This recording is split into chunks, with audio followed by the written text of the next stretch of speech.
6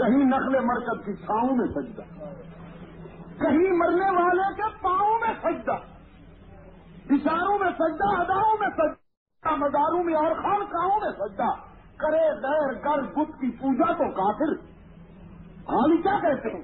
جو ٹھہرائے دیتا خدا کا تو کافر، کواکب میں مانے کرشمہ تو کافر، جھکے آگ پر باہر سجدہ تو کافر، مگر مومنوں پر کھلی ہے یہ راہیں، سب کے جام مومنوں شالا نظر بد نہ لگے۔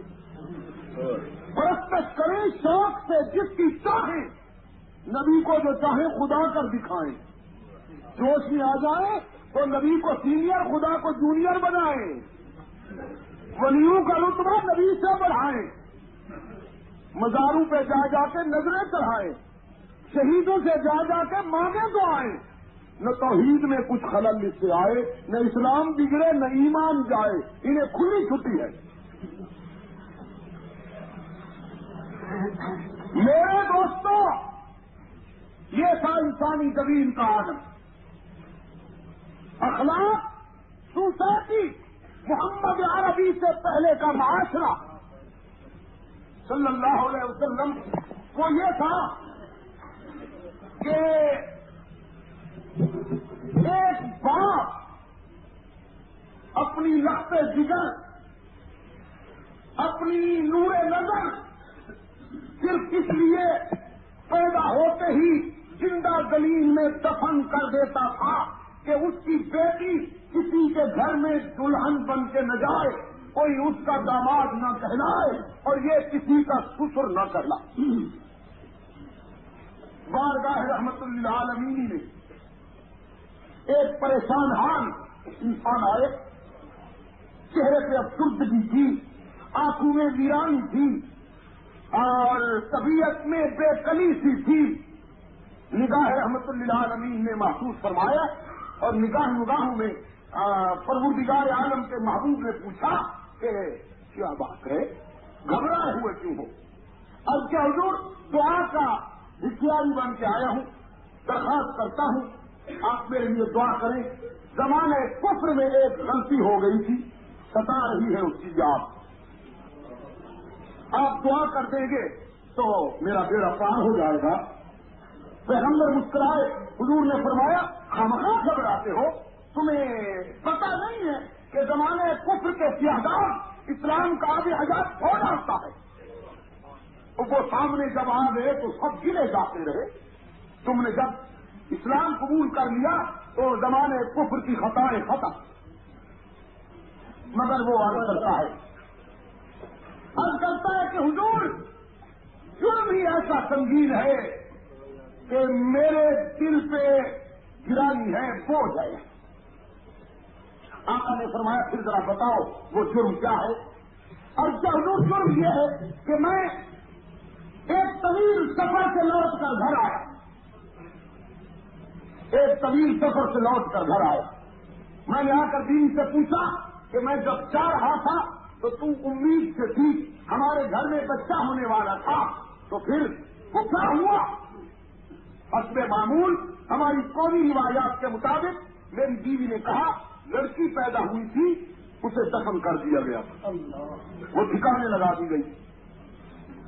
لیکن میرے آقا ایک دن میرے آنگن میں ایک بچی آئی اور اس بچی نے جب باتیں کی،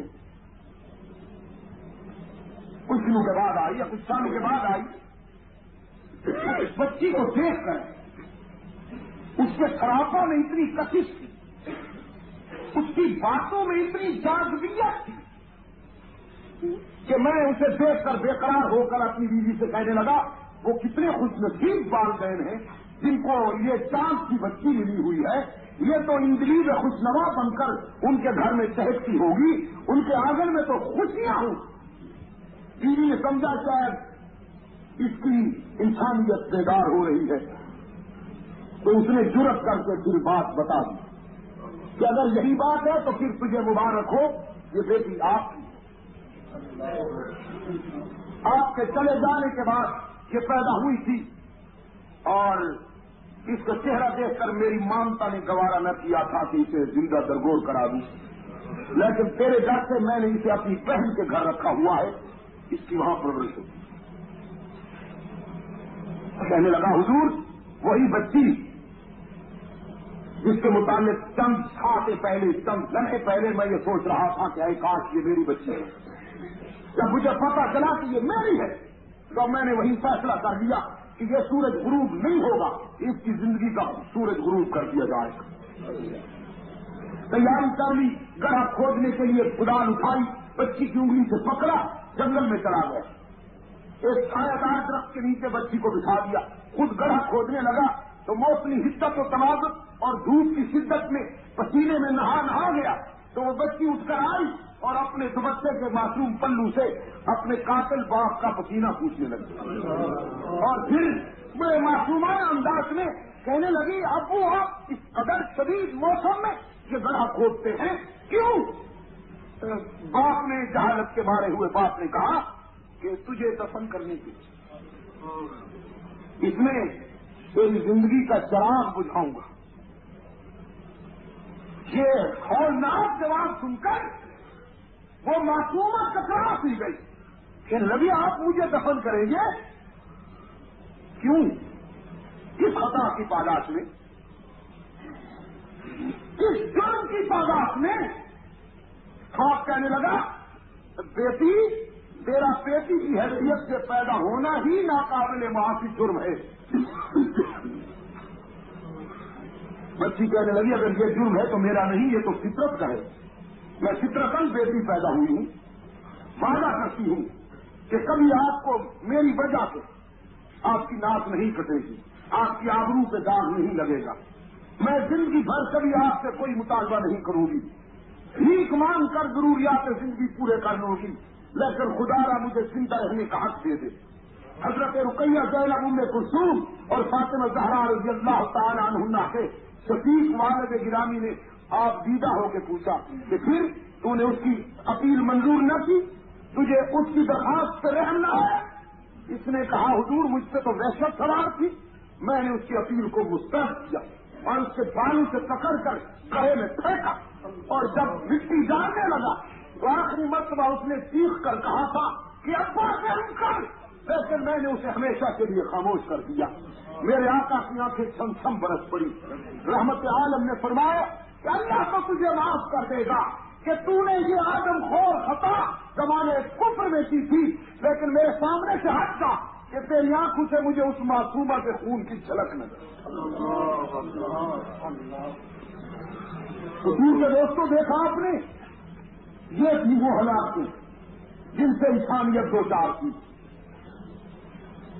اور میں کہا کرتا ہوں اپنی بہنوں سے، بیٹیوں سے، ماؤں سے، افسوس کہ آج میری آواز ان تک نہیں پہنچ رہی، لیکن کچھ ٹیپ ریکارڈ آئے ہوئے ان کے ذریعے شاید پہنچ جائے، میں کہا کرتا ہوں میری بہنوں اور بیٹیوں، ماؤں، تم تو اگر شکر میں اپنی زمین گھسا دو نا اللہ کی بارگاہ میں تو پھر بھی تم شکریہ ادا نہیں کرتے۔ محمد کے انقلاب نے اس کا مقام دیا، یا تو تم دفن ہو رہی تھی زندہ، اور یا پھر رحمت للعالمین کے انقلاب نے بیٹی کو یہ مقام دیا کہ بیٹی سامنے آتی تو نبوت اس کے احترام میں کھڑی ہو جاتی۔ مجھے بتاؤ نا کہ دنیا کے کسی دستور میں، دنیا کے کسی نظام میں عورت کو یہ مقام ملا ہو؟ یہ مغربی دنیا کے حسنیت سیکھتے ہیں کہ یہ عورت بڑی مظلوم جنس ہے، اس کے حقوق بحال کرنے چاہیے، ٹھیک ہے حقوق بحال کرنے چاہیے، لیکن پیسے جیسے تم نے کر رکھے ہیں، تو ٹکے کی صابن کی ٹکیاں بیچنی ہو تو عورت کی تصویر اوپر، مارکس بیچنی ہو تو عورت کی تصویر اوپر، ہاں، اور جانو اونٹ بیچنے ہوں تو تم نے چمڑے کے جوتے پر بھی عورت کو، یعنی اپنی ماں کی تصویر دی، تم نے تو اسے بکاؤ مال بنایا، منڈی کی جنس بنائی۔ محمد عربی کے نظام نے عورت کو یہ مقام دیا کہ جب عورت بیٹی ہے تو اس کے سر پہ عصمت کی چادر رکھی، جب عورت بہن ہے تو اس کے سر پہ عصمت کی چادر رکھی، عورت جب بیوی ہے تو اس کے دامن میں وفا کے ہیرے رکھے، عورت جب ماں بنتی ہے تو اس کے قدموں میں جنت رکھی۔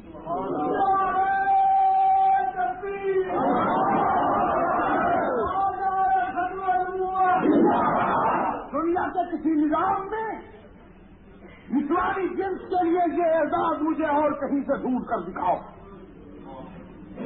تم نے اپنی سبینہ بخشتوں کی تفصیل کے لیے اس جنس کو استعمال کیا. ان کے دوبچے اتارے, ویتنام کی بیٹیوں کو تمہارے بھیڑیوں نے لوٹا. یہ میرا انقلابی ہے جس کے سامنے دشمن کی بیٹی آئی, مجاہدین کے نرغے میں, جنگی قیدیوں میں آئی. رحمت عالم کی نگاہوں نے محسوس کیا کہ بچی کے سر سے چادر اتر گئی ہے. حضور علیہ السلام نے اپنے غلام سے کہا کہ میری کملی لے جاؤ, یہ میری چادر لے جاؤ, اور اس سے بیٹی کا سر ڈھانپ. بتایا گیا دشمن کی لڑکی ہے.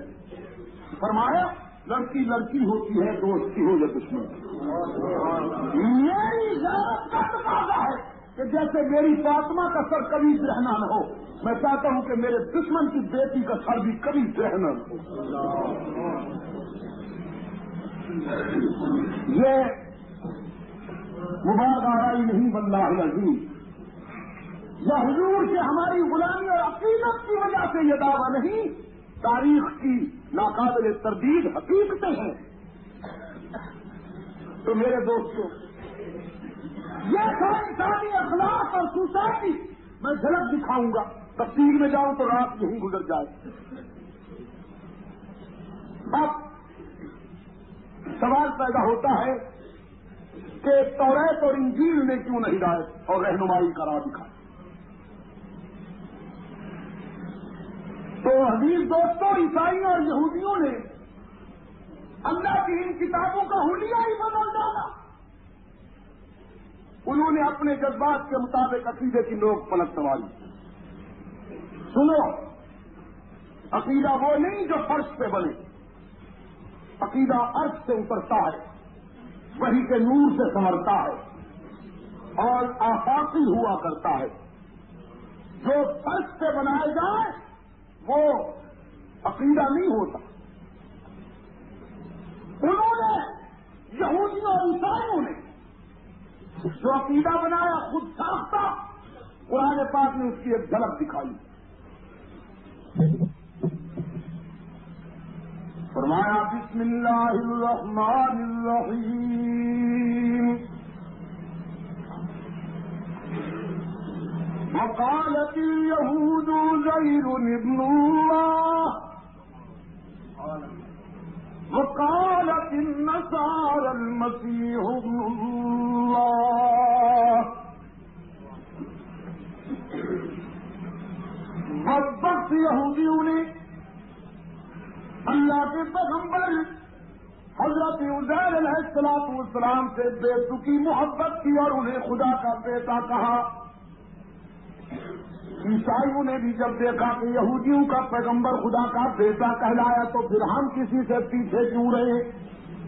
انہوں نے بھی دعویٰ کر دیا کہ ہمارا پیغمبر بھی خدا کا بیٹا ہے.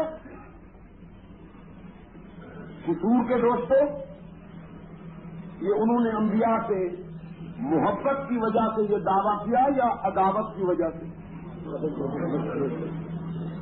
محبت کی. عداوت ہوتی تو مانتے ہی نہ. مانا تو صحیح مگر بے تجھے انداز. عرض کرتی ہے مولا ہم کس منہ سے تیرے آستانے پہ آئے, دامن میں تو ایک بھی خوبی نہیں, ایک بھی نیکی نہیں. جواب آتا ہے میں نے کب کہا کہ خوبیاں لے کر آؤ, میں نے کب کہا کہ محاسن اور نیکیاں جمع کر کے لاؤ. میری بھی تو پیشکش یہی ہے کہ گناہ جمع کر کے لاؤ, خطاؤں کے انبار لاؤ. جس حد تک تمہاری کمزوریاں لاؤ, میں اپنی جلالت کی قسم کھا کے کہتا ہوں کہ تمہاری خطاؤں سے دگنی رحمت لے کر انتظار کر رہا ہوں. اور ادھر حضرت نوح علیہ السلام غیرت کا پہاڑ اور کرتے ہیں میرے اللہ یہ نمک حرام اب باقی رہنے کے قابل نہیں, مٹ جانے کے قابل ہے. اس لیے کہ اللہ کا انتظار ہوں یوں دل ہوں عبادت ولا يلدوا الا فاجرا كفارا. اگر یہ باقی رہے تو تیری آنے والی مخلوق کو بھی گمراہ کریں گے. ان کی نسلوں سے بھی میں مایوس ہوں، بس مٹائیے اس گندی جنس کو۔ اللہ کریم نے فرمایا میرے پیغمبر تو تیاری فرمائیے، سیلاب آ رہا۔ کیا کہا؟ سیلاب کا عذاب اللہ کی پسندیدہ قوموں پر نہیں آیا کرتا، مغضوب قوموں پر آیا کرتا، نافرمانوں پر۔ تو اللہ یہ سیلاب تو آ رہا ہے، لیکن یہ درویش جو حمایت کر رہے ہیں میری اور جن کی زمین صرف تیرے ہی در پہ جھکتی ہے، ان کا کیا بنے گا؟ اللہ کریم نے فرمایا اتنا ہی آپ ان کے لیے کشتی بنائیے، سفینہ تیار کیجیے۔ میرے اللہ بناؤں تو صحیح، مگر یہ قوم مجھے بنانے دے گی کیسے؟ یہ تو میری بات سننا گوارا نہیں کرتی، سفینہ کیسے بنانے دیں گے؟ اللہ کریم نے فرمایا ہم خود نگرانی کریں گے، آپ ہماری نگرانی میں سفینہ تیار کیجیے۔ حضرت نوح علیہ السلام سفینہ بنا رہے ہیں، کشتی تیار کروا رہے ہیں، دنیا میں سب سے پہلی تیار ہونے والی کشتی، زمین کے سینے پر پہلا بیڑا جو حضرت نوح علیہ السلام کے ہاتھوں سے تیار ہوئی۔ پیغمبر اپنے اللہ کی ہدایت کے مطابق سفینہ بناتا ہے، اور ادھر دنیا صرف کے وڈیرے وہ قریب گزرتے ہیں نا، تو ساخر مل مذاق کرتے ہیں کہ مولوی کا اور تو کوئی حربہ کامیاب نہیں ہوا، اب کشتیاں بنانا شروع کر۔ ہمیں ڈراتا ہے، دھمکاتا ہے کہ یہاں پانی آئے گا۔ کبھی باپ دادے نے بھی یہاں پانی کی ایک بوند نہ دیکھی۔ طوفان کیسے آ سکتا ہے، سیلاب کیسے آ سکتا ہے؟ باتیں سے بابا افسانے ہیں۔ کشتی تیار ہو گئی، حضرت نوح علیہ السلام نے بیڑا تیار کر لیا، اور تیار کر کے بیڑا حضرت نوح علیہ السلام رات کو اپنے معمولات میں مشغول، اور ادھر سارے مشرکین جو تھے باغی، انہوں نے ایک منصوبہ تیار کر کے آئے اور پیغمبر کی کشتی میں غلاظت کی۔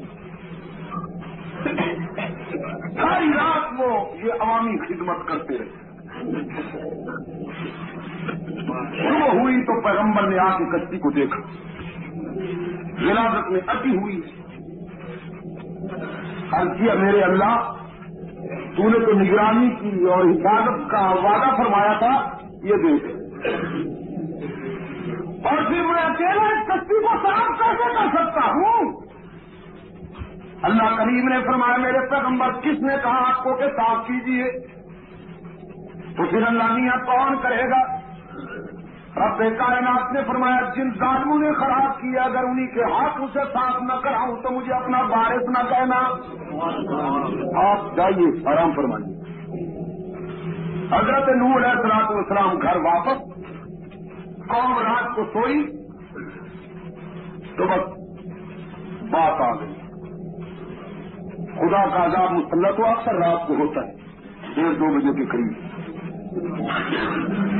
اور فرش کی دیواری میں ہر شخص مبتلا ہو گیا، جسم پہ زخم پھوٹا، صبح اٹھے تو ہر شخص سے خون بہ رہا ہے۔ کشتی کے کنارے بیٹھ کر غلاظت کر رہا تھا، چکر آیا تو اندر جا پڑا، گوتا آ گیا، ہائے کر کے اٹھا، پانی کی طرف لپکا، جا کے غسل کیا، اور جب نہا چکا تو دیکھا جسم پہ زخم کے کوئی آثار ہی نہیں، بالکل ٹھیک۔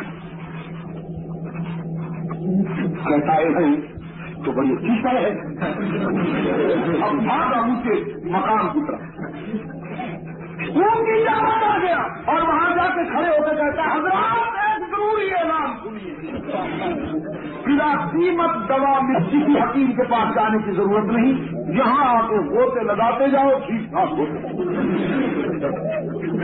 تجربہ چھڑتا ہی کرنے لگا مجھے دیکھ۔ علامہ عماد الدین ابن کثیر رحمۃ اللہ علیہ لکھتے ہیں کہ اب قطار لگ گئی امیدواروں کی۔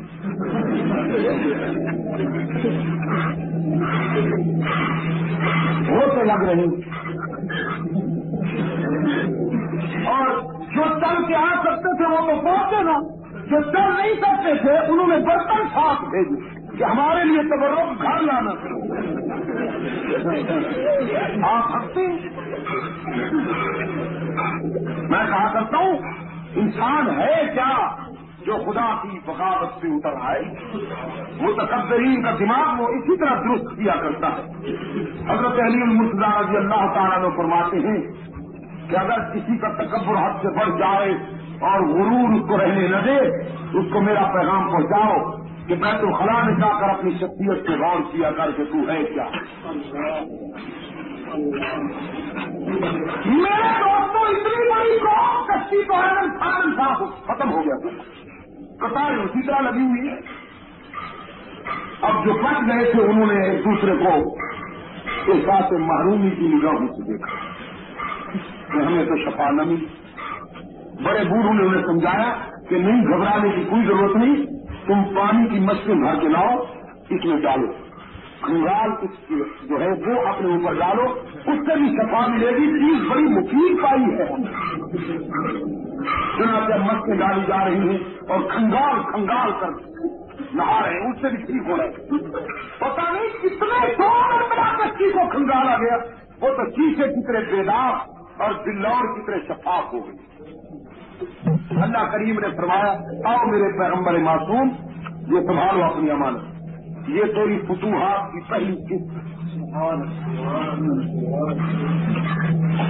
قرآن پاک نے اطلاع دی وہی تجریبہم فی موج کالجبال، آ گیا خدا کا عذاب اور طوفان کی خونخوار لہروں کے سینے پر پیغمبر کا سفینہ پہاڑ کی طرح پرسکون نظر آتا ہے۔ موجیں ٹکرا رہی ہیں مگر سفینے میں کوئی حرکت نہیں ہے۔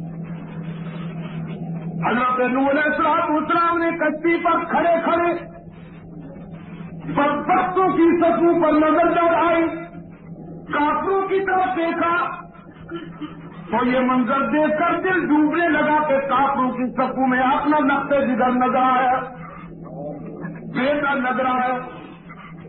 حضرت نوح علیہ السلام نے فکری محبت میں سرچار ہو کر ندا دی کہ یا بنیا ارکب معنا ولا تکن مع الکافرین،